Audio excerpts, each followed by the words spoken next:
gente vai falar um pouquinho sobre esteatose hepática. Será um prazer falar sobre esteatose hepática para você, bastante importante. E gostaria de agradecer o nosso grupo ali na construção, porque a gente teve bastante aprendizado na construção desse trabalho. Então, espero que todos gostem aí da nossa apresentação aqui. Fique à vontade para conversar sobre tudo, porque tem bastante coisa legal aqui para a gente ter. Pode passar para a gente. Bem, quais são os objetivos que a gente vai falar aqui hoje? A gente vai falar um pouquinho sobre a esteatose hepática, de fato, como que essa doença, qual é o conceito, né? A gente vai falar muito de fisiopatogenia também. A gente vai elencar a esteatose hepática, algumas causas, então como que esse fígado doente se comporta até mesmo dentro desse sistema em relação ao sistema renal, sistema intestinal, do nosso organismo. A gente vai falar sobre o funcionamento do fígado. Então, a gente vai falar muito desse contraste, professor, entre fisiologia, ou seja, como o fígado trabalha de uma forma normal, como o fígado trabalha de uma forma doente, tá bom? E a gente vai comparar esse fígado doente e o fígado saudável, para vocês entenderem o que acontece nesse contraste quando o indivíduo tem exposição a algumas substâncias, principalmente o álcool, de uma forma crônica e nociva em relação a essa doença, tá bom? Para a gente definir a esteatose hepática, a gente colocou aqui três cenários em relação a esse conceito.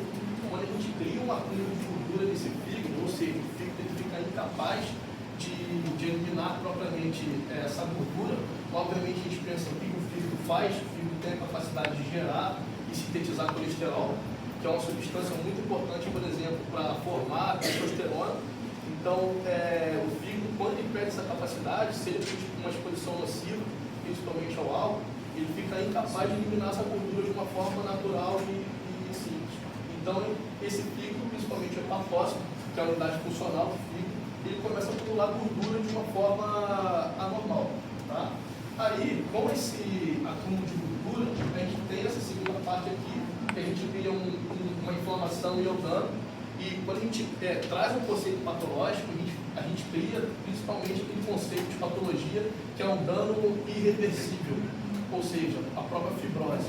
Então, obviamente, o fígado é um órgão regenerável, onde a gente pode ter até um transplante parcial dele, a gente tem uma certa regeneração de certa forma.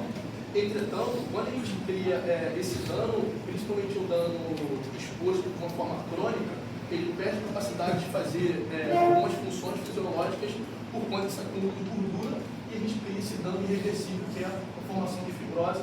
E em outra lâmina aqui, a gente pode falar um pouquinho o que causa isso no nosso paciente. Quando a gente fala de queda da função do fígado, obviamente o fígado, a gente vai falar um pouquinho de fisiologia, mas eu já adianto para vocês que ela é considerada a maior glândula do nosso organismo. Então, quando a gente pensa em glândula, a gente sempre imagina que uma glândula vai secretar alguma coisa, vai produzir alguma coisa, e para diversos lugares vai desempenhar papéis importantes no nosso organismo. Tá? Então, a esteatose hepática prejudica a capacidade do fígado de realizar suas funções essenciais, como a metabolização de nutrientes e desintoxicação. Vocês vão perceber, durante essa nossa apresentação aqui, a gente vai falar muito dessa palavra de desintoxicação, intoxicação endógena, enfim, tá? Vocês vão perceber que o fígado tem muito esse papel de fazer metabolização.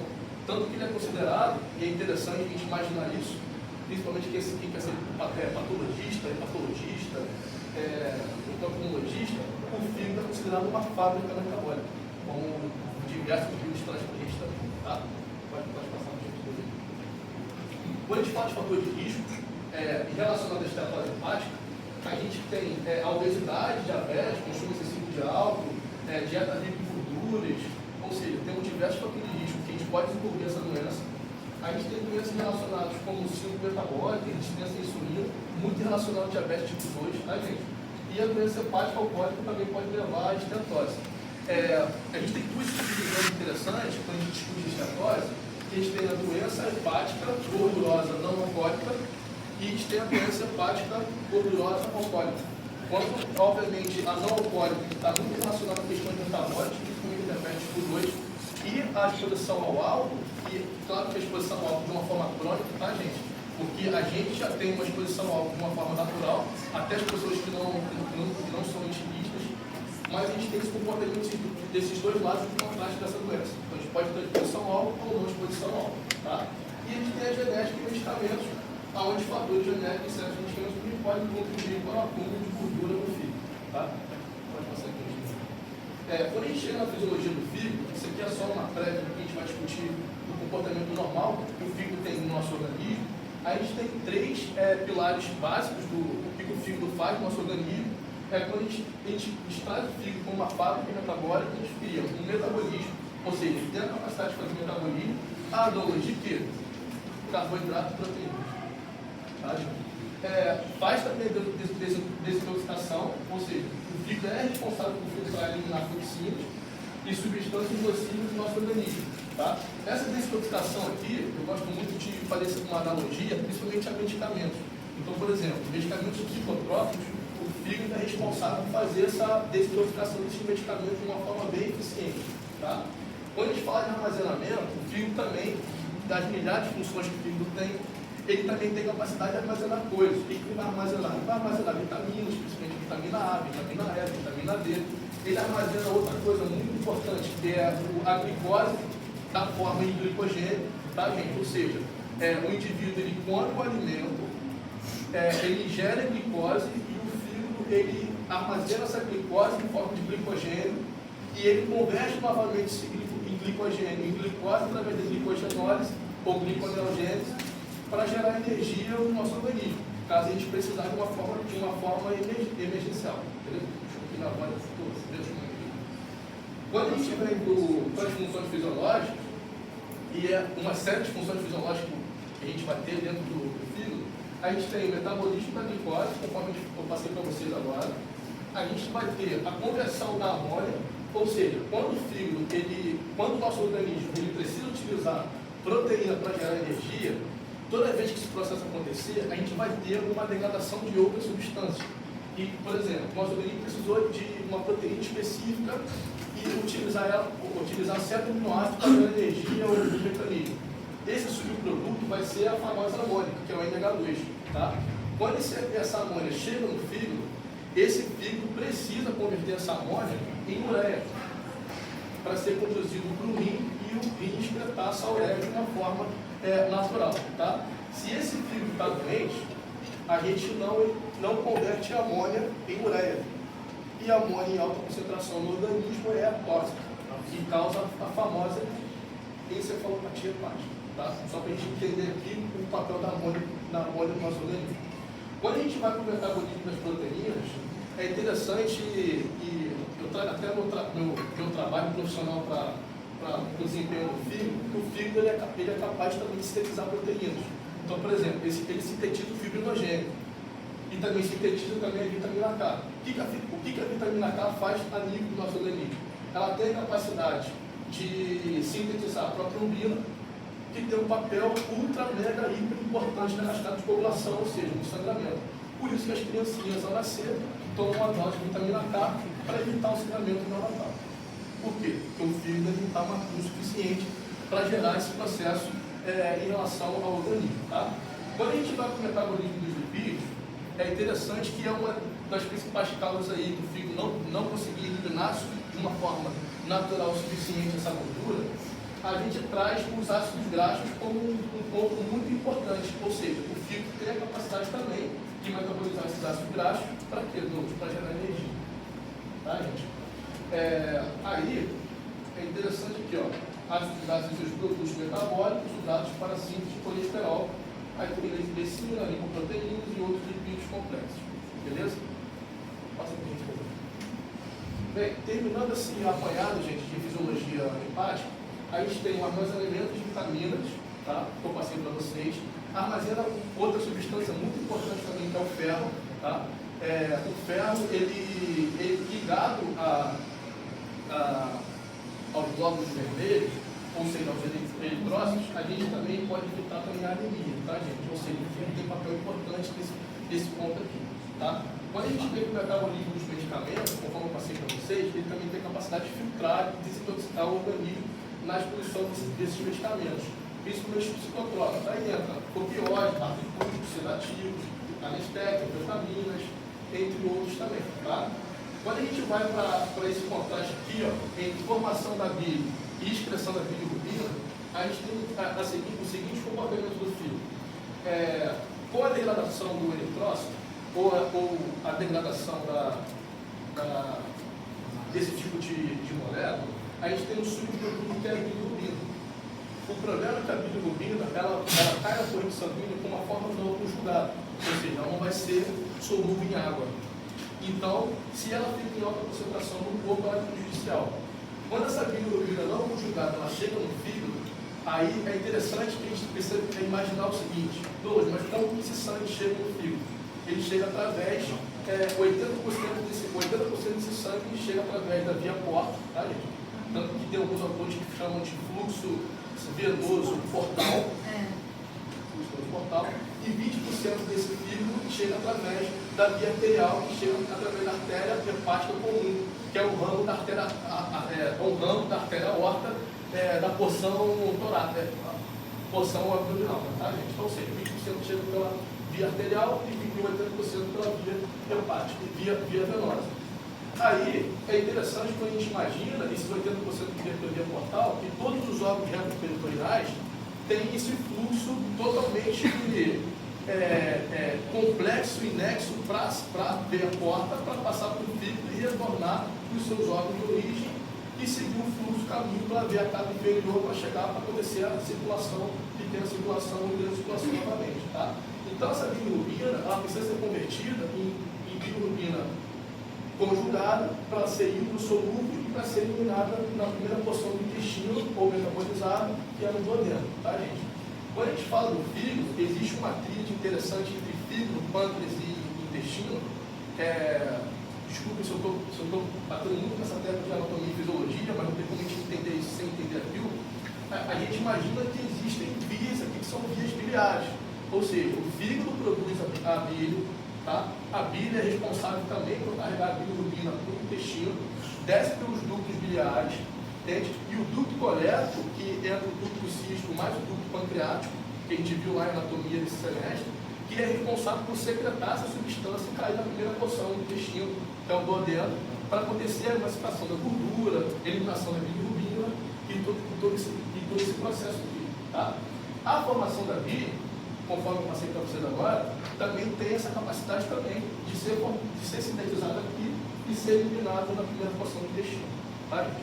Passa para a gente ver. Quando a gente chega na fisiopatologia agora, de fato, é claro que a gente tem, conforme eu passei para vocês, a gente tem a doença hepática gordurosa não alcoólica e a doença hepática gordurosa não alcoólica. Aqui, a gente colocou a doença hepática gordurosa não alcoólica. Qual é o comportamento? Esse paciente vai ter resistência à insulina, principalmente o paciente que tem diabetes tipo 2. Ele vai ter também o aumento dos ácidos graxos livres, tá, gente? Ou seja, a gente sabe que o nosso tecido muscular, o músculo esquelético, produz esse tipo de substância aqui, esse subproduto, através da geração de energia. A gente tem uma maior geração desses ácidos pelos músculos, conforme eu passei agora. A gente tem a captação dos ácidos graxos pelo fígado. E a gente tem um aumento da lipose em pessoas todas. Tá? Esse é o comportamento da doença hepática gordurosa não alcoólica. Tá? Aí, a gente colocou essa lâmina aqui e a gente ficou pensando, né? Todo mundo entender, a gente colocou aqui, aí ficou eu, Dimitri, Zé, o grupo inteiro aqui quebrando a cabeça assim.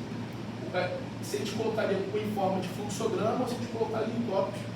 Tentaria resumir ao máximo essa complexidade de comportamento da esteatose hepática, obviamente não alcoólica, e para a gente entender como que acontece todo esse processo. Então a gente tem a alteração do DNA, tá, gente? A gente tem o bloqueio da enzima alfa-desidrogenase. Com a exposição dessa substância, principalmente o álcool, e de uma forma crônica, essa enzima aqui, ó, alfa-desidrogenase, tem a capacidade de transformar o álcool em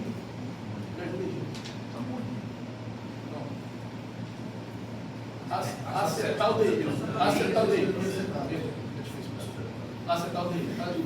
O acetaldeído, a nível do organismo, ele é tóxico, tá? Isso aí é fato. Se a gente pesquisar nos artigos aí, a gente percebe lá que é tóxico. O acetaldeído ele precisa ser convertido em acetato e precisa de outra enzima que o fígado também produz, tá? Que é essa enzima aqui, ó. Não está aqui, mas a enzima é a enzima aderido à deshidrogenase. Tá? A gente não colocou aqui, mas existem duas enzimas nesse processo. Tá, professor?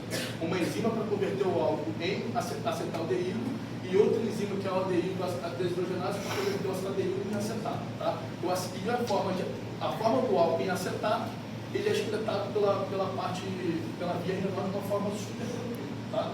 Quando a gente vai para o defeito no sistema mitocondrial, a gente já pensa no nível molecular, até com uma complexidade a mais, que envolve um mecanismo muito importante para a geração de energia, a formação de ATP, que é o ciclo do ácido cítrico. Então a gente vai ter um aumento de NADH+, e uma depressão da formação de energia através da via mitocondrial. Se estiver errado, eu só me corrijo aí, tá? Consequentemente, a gente vai ter o aumento da produção de espécies de radicais de oxigênio. Isso aqui é radicais livres, tá, gente? Radicais livres em alta concentração no organismo aumenta a acidez do sangue, causa acidose. Tá? Então, isso aqui é prejudicial para o organismo. E a gente vai ter o acúmulo de lipídios e a morfologia, a gente tem um acúmulo de gordura dentro do hepatócito, que é propriamente a esteatose. Tá? Passa por gentileza. A gente tentou simplificar mais isso. A gente criou esse fluxograma aqui, onde a gente tem a exposição crônica ao álcool. Tá? Conforme eu passei para vocês, a gente já ingere álcool de uma forma natural. Tá? A gente não precisa ser etilista para ter esteatose hepática não, tá, gente? Claro que quem gosta de tomar um tema, sexta-feira aí, a gente sabe que a gente está mais propício a desenvolver. Está mais propício a beber, mas não precisa beber álcool, ingerir bebida alcoólica para ter esteatose não, tá, gente? Então a gente tem aqui, a exposição crônica ao álcool, a gente vai ter a produção de radicais livres, aumento da quantidade de NADH+, a gente vai ter diminuição da conversão de álcool para acetaldeído e acetato, ou seja, a gente tem prejuízo do fígado produzir essas duas enzimas aqui, ó, que é a aderido à deshidrogenase e o álcool deshidrogenase. Aí a gente vai ter a redução de antioxidantes da glutationa, que é super importante, o fígado produz esse tipo de substância aqui, que ela faz o que? Alteração do DNA, lesões no nucleotídeo, que se mexe com o DNA, a gente mexe com replicação, tradução, transcrição, principalmente tradução de proteínas. Ele não pode gerar hepatocarcinoma. Aí tem um artigo interessante que a gente pesquisou, que a gente fez esse apanhado. Acho que a gente achou 13 artigos, né? Foram 13. Esse apanhado foram outros no final de pouco. sobrou 13 artigos, professor. E assim, todos os artigos, quando a gente discute fisiopatologia, eles foram unânimes. Pacientes que são diagnosticados com cirrose hepática, boa parte evoluem para câncer de fígado, que significa hepatocarcinoma. Tá? Então assim, é grave, tá, gente? Bem, para a gente comparar, desculpa se a gente ser prolixo novamente, aqui a gente compara o fígado normal, o fígado saudável e o fígado com esteatose. Então, o fígado normal, para a gente resumir e fechar a nossa apresentação aqui, a gente tem a síntese de proteína, principalmente a albumina, tá, gente? E aqui no fígado doente, a gente perde a capacidade desse fígado, ou seja, ele produz, mas produz pouco, tá? A gente tem a capacidade de armazenamento de glicogênio, produção da vida, produção de vitamina K, desintoxicação, metabolismo de medicamento, produção contra bactérias. Interessante, ou seja, a gente percebe que até o fígado tem uma função imunológica muito importante no nosso organismo, beleza? Quando a gente vai com o fígado doente, a gente tem um aumento de radicais livres, insuficiência proteica, depósito de gordura, queda metabólica, alteração da mobilidade de membrana e alteração da morfologia do órgão. Tá? É um órgão que apresenta uma semiologia para a gente, os pacientes que têm esse tipo de comprometimento patológico, onde a gente chama esse comprometimento de um achado clínico muito comum, que é a hepatomegalia, ou seja, é um fígado que ele aumenta de tamanho por conta dessa carga de gordura mesmo. Fisiologicamente, ele precisa pesar 1,5 gramas em relação ao peso do nosso corpo corporal, tá? E ele dobra de peso por conta desse tipo de doença, tá, gente? Bem, aqui nossa referência aqui, né?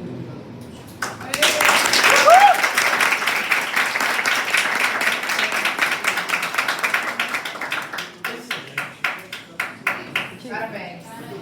Parabéns.